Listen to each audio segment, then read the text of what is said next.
Hey, it's Ramsey Dewey over here in Shanghai, China. Welcome to another edition of Q&A with the Coach. Today we have two questions from our friend Kid Crowder, who says, number one, how can I get over the urge to feel like I have to please everyone, or that I should not offend anyone, so that I can achieve my goals? In other words, I don't want to keep wondering what other people think of me and make it none of my business. And question number two, what do you think are the effects of watching porn, like alcohol addiction, to a person and how it affects their lives? All right, let's address the first question first. How do you get over the urge to feel like you have to be a people pleaser?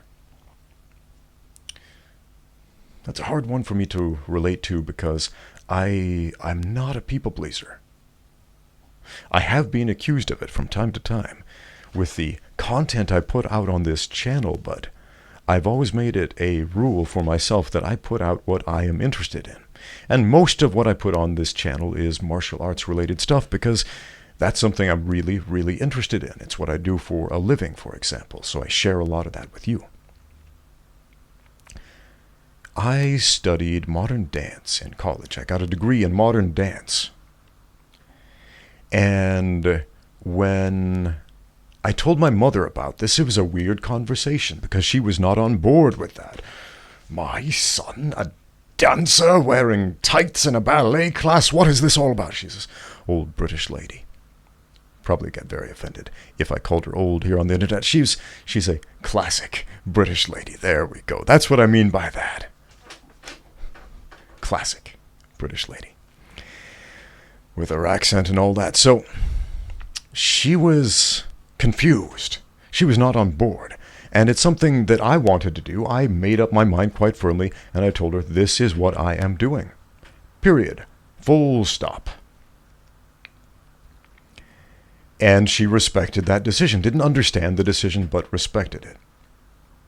And I suppose if I had built up in my mind this idea that my mom was this monster who was just going to make my life miserable and her whole world was going to shatter if I told her, hey, I'm going to study modern dance in college. And then it would be like, no.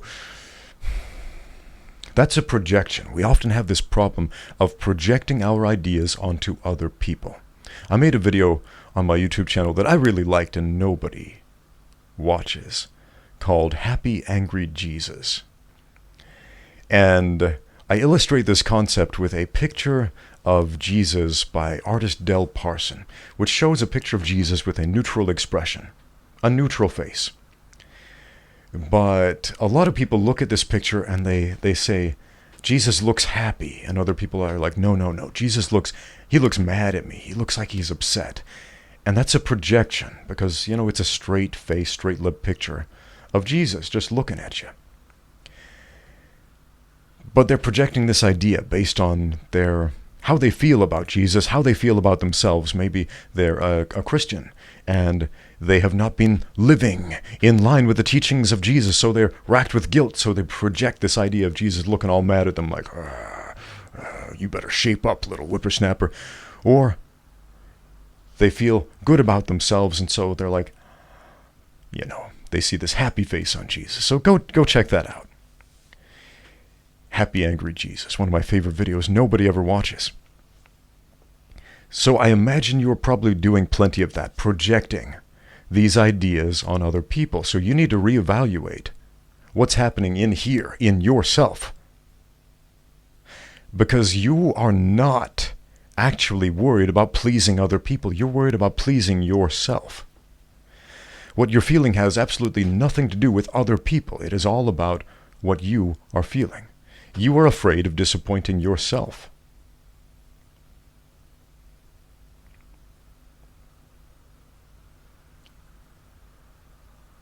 I had zero experience with dance when I started at age 22. That's a very late point in life to start to dance, especially when you have to actually audition to get in the major against people who have been doing it since the age of 4 years old. People who are at a high professional level already. That was a difficult thing. That was a difficult thing. And if I doubted myself, if I told myself there's no way this will happen, then it certainly would not have happened.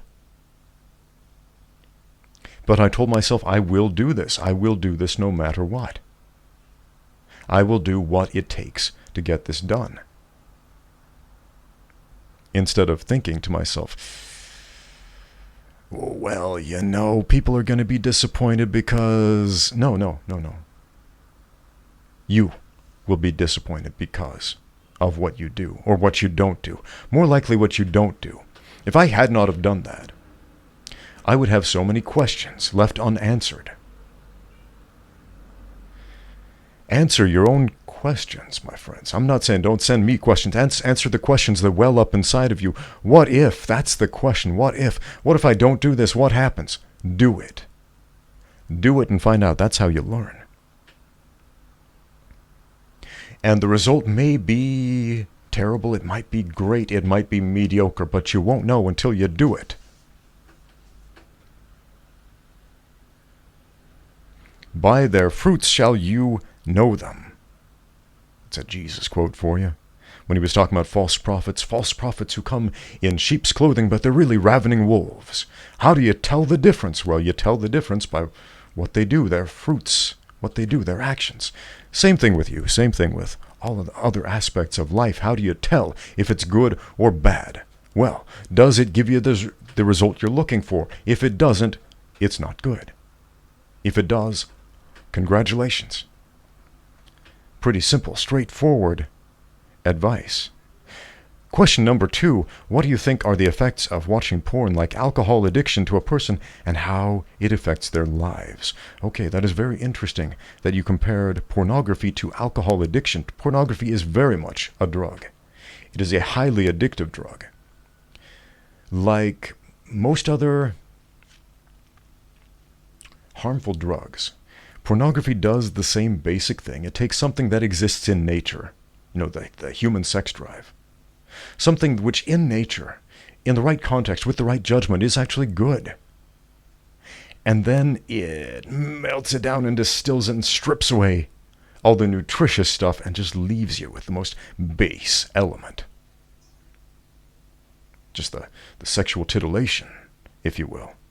Without any of the intrapersonal experiences, without any of the emotional intelligence behind it. Kind of like if you take a plant which if you eat it whole is nutritious and delicious and gives you all these nutrients and stuff, and then you boil that down to just get the sugar out of it and just eat that refined sugar by itself, then it's just going to spike your insulin and cause some problems and also be highly addictive, because sugar in nature is relatively rare. If you watch monkeys, chimpanzees, apes, when they find a piece of fruit, they act very differently than when they find meat that they share with their clan. Yeah, when chimpanzees hunt. Did you know that? They hunt. When they find meat, when they eat that, they share it with each other like a family sitting around a dinner table. But when they find fruit, something sweet, they look around to see if anybody's watching. Anybody sees this. They hide it. They run off in a place where nobody can see. And they gobble it up as quick as they can. Because it's so rare. It's such a rare treat. And that's sugar. But it's fructose, not diluted, but it's spread out in this nutritious package filled with vitamins and minerals and fiber and all this other stuff. But what does the sugar industry do? They get rid of all the good stuff and they leave us only with the part that gets us really excited. And that's pornography.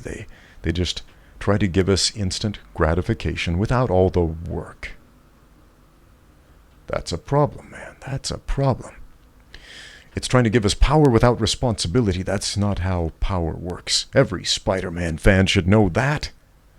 That's how evil villains work. Power without responsibility. Come on, man. The first detrimental effect of pornography that nobody could possibly argue: time. You cannot kill time without injuring eternity, if nothing else. And there are many, many, many other detrimental effects of it, which are comparable to drugs, but time. The time it takes to seek it out, the time it takes to look at it, the time it takes to invest into that. What else could you do with that time? People often come to me for personal training, personal fitness training. Hey, Ramsey, whoop me into shape. You train all these cage fighters, they look great, they've got abs, I want to look like that. What can I do? And I give them a list of the things they need to do to accomplish the kind of results that they want, and they'll often be like, I don't have the time. That's the most common complaint. Even if the actual expenditure of time is not great. Sometimes I'll ask them to start with something very simple that will take less than 5 minutes a day. But it's that a day part that bothers them. It's that part without anybody forcing them to do it, expecting them to do it of their own free will and volition. Free will and volition, that is the operative word. When there is a drug, when there is an addictive behavior like harmful drugs, like pornography, it takes away our free will and volition. We are giving up our power. There are few things we have in this life. We have our time, we have our free will. And when we succumb to an addiction, we are giving that away. We are giving away our time, which is our very life. And we are giving away our free will, our ability to say yes or no. The very thing that distinguishes us from the animals.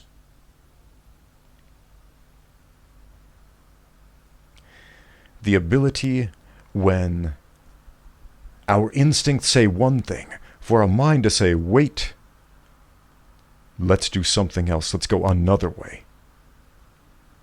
And we're giving that up. And to what? We're not even giving that up to a person, which is bad enough, enslaving yourself to another person, but an image. An image. A freaking image. Think that through. Giving up your power to an image. That's problematic.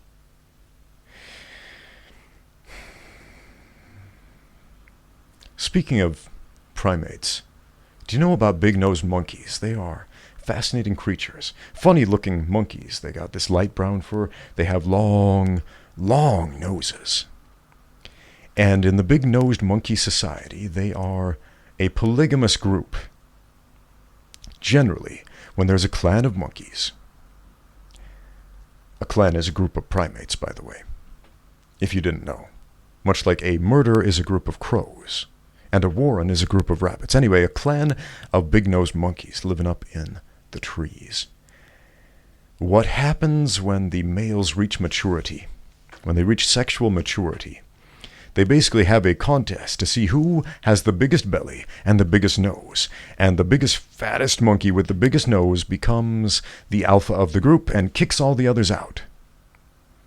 And that big fat monkey with the big fat nose, that one gets all the girls.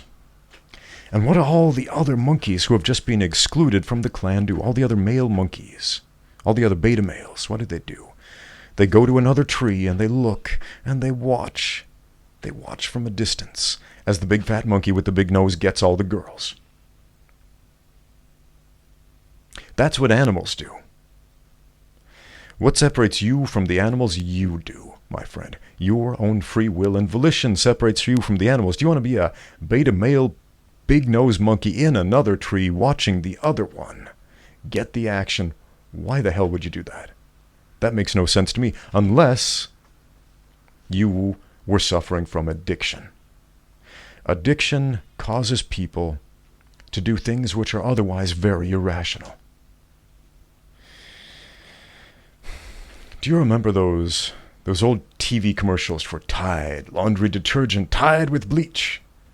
I loved watching those on the Spanish channel because they would say Tide with bleach in English, but with a Mexican accent.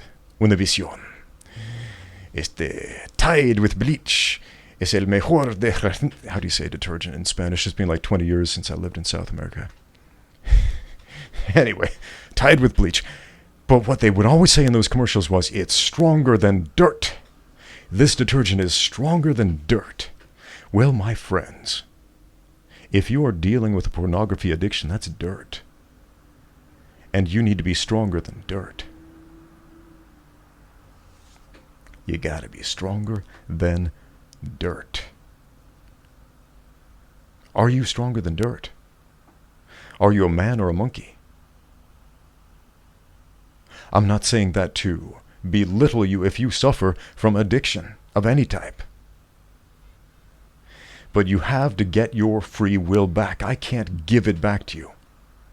That image you gave it to, that drug you gave it to can't and won't give it back to you. When you give up your power to a despot, you will never get it back from them.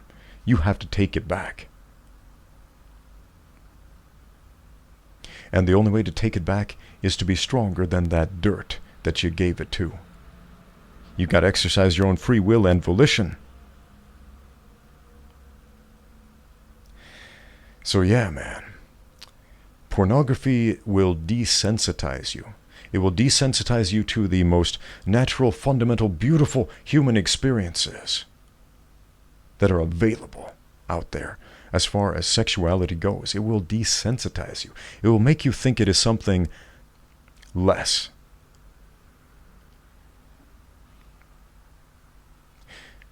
Think about food for a minute. You ever met a foodie, somebody who is just really into refined tastes? I made a video the other day about putting pineapple on pizza. Somebody asked me if I was for or against that.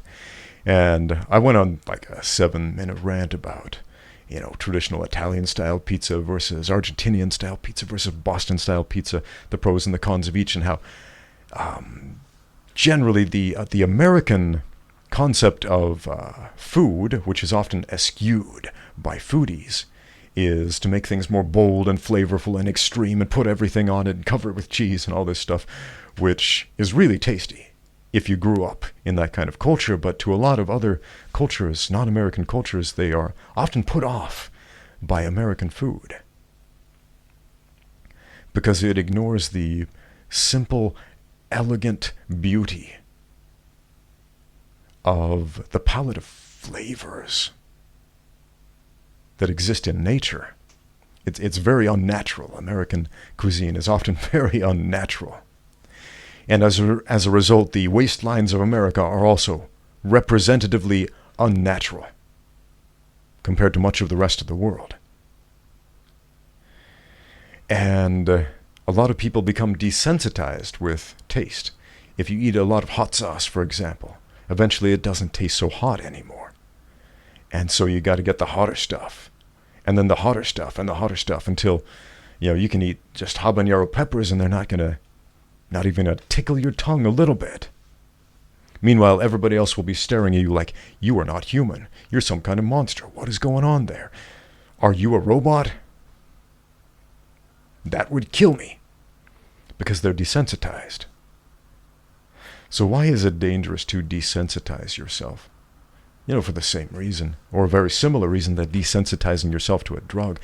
I've never smoked, but I've talked to a lot of people who have, and they often describe that first cigarette as feeling really good and giving them this big high, like, oh wow, that was amazing.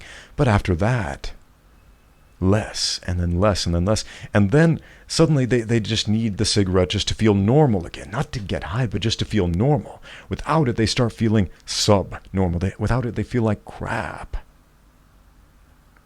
And then they need that hit just to get that semblance of feeling normal again. Same thing with coffee, caffeine. Caffeine, one of the most powerful drugs that's simply accepted as just a social norm. Hey, let's get high together on caffeine. But there are so many caffeine addicts out there who take caffeine every single day just to feel normal again. So many of them.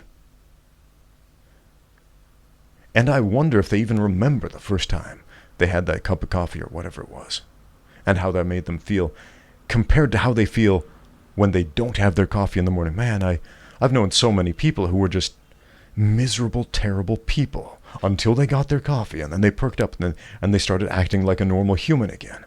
But before that, they were just some goblin, troll, gremlin, hate monger who just hated the world and made life miserable for everybody.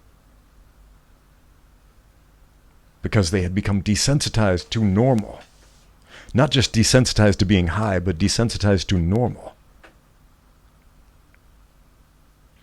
And pornography does the same thing. It desensitizes you to normal until you need more, and then more, and then more, and then more. It's like the old parable about boiling a frog. You put the frog in room temperature water, the frog is fine because it's cold-blooded. And so its blood is the same temperature as the world around it, as its atmosphere. And so it's in the room temperature water, it's fine. It's like, this is fine. You put the frog in hot water, it jumps out. Ouch, this is dangerous, this is different than what I am used to. It hasn't been desensitized to the hot water yet. But you put the frog in the normal room temperature water, and then you gradually increase the heat, and the frog just sits there. This is fine. Yeah, this is fine. This is the same as me. What is on the outside is the same as what's on the inside, so this is fine, until the frog is boiled to death. Drugs can get you that way. Addictions can get you that way when they are so gradual. So incredibly gradual.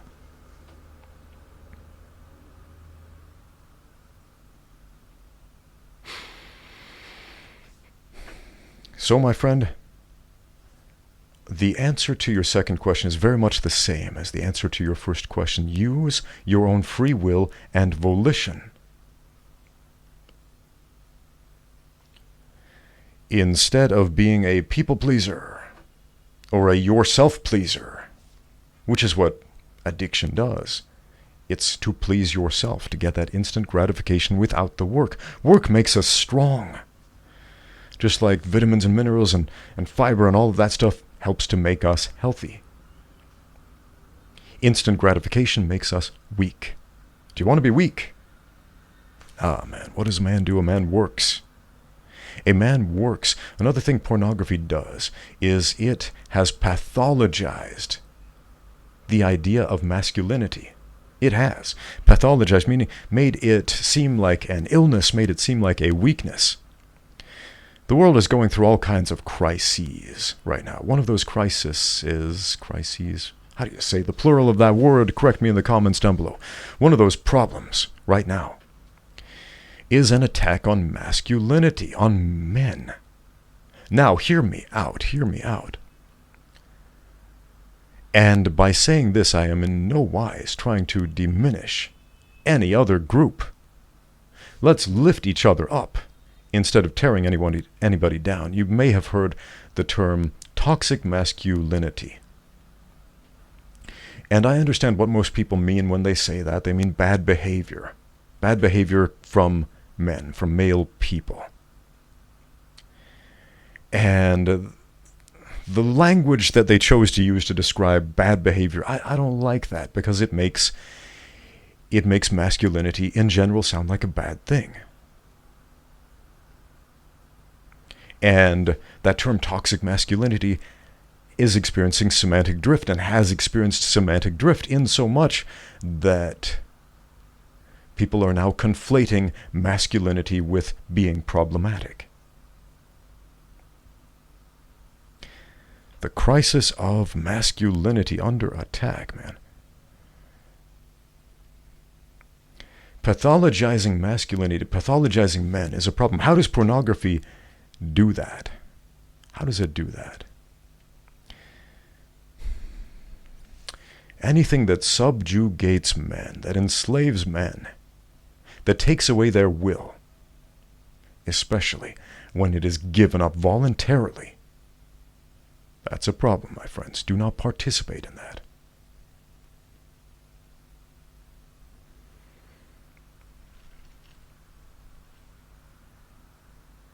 I mean, about 1/3 of my audience is from the United States, and a lot of Americans, I would say most Americans, even the least patriotic Americans,